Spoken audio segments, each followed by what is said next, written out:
All breads are very, very simple. They're composed of a relatively few ingredients. First thing you need to have is flour, and for that one we're using a wholemeal flour. Second thing you need to have is water, because without that you don't get any, it doesn't make a dough.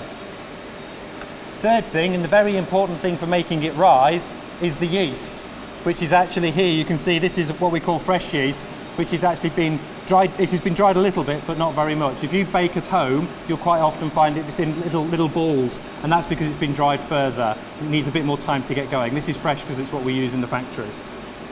Two other final ingredients that we add are salt and what we call bread improver. So the salt we add a little bit because that helps to make the dough stretchy, and it's very important for that. Not just, it isn't about taste, it's to make the dough stretchy. And the final thing is bread improver. This is this kind of gloopy thing that actually contains ascorbic acid, which is the same as vitamin C, and also a little bit of oil and fats and things like that again help to make that dough soft and nice the way we'll like it. Wow, so it's just a few really key ingredients, and by the sounds of it, Paul, flour is really important. How do we make flour?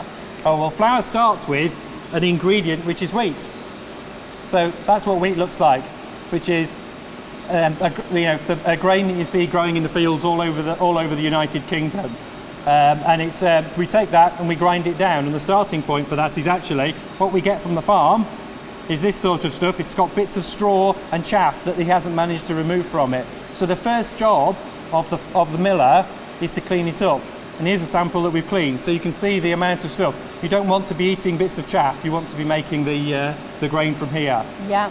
Within this wheat grain, there are three things that are important to think about. First thing is, there's the bran around the outside, which is the brown bit you can see here.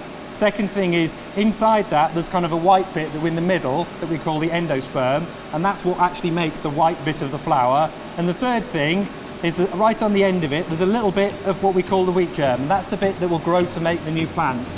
So those are the three things that are in the grain. Fantastic.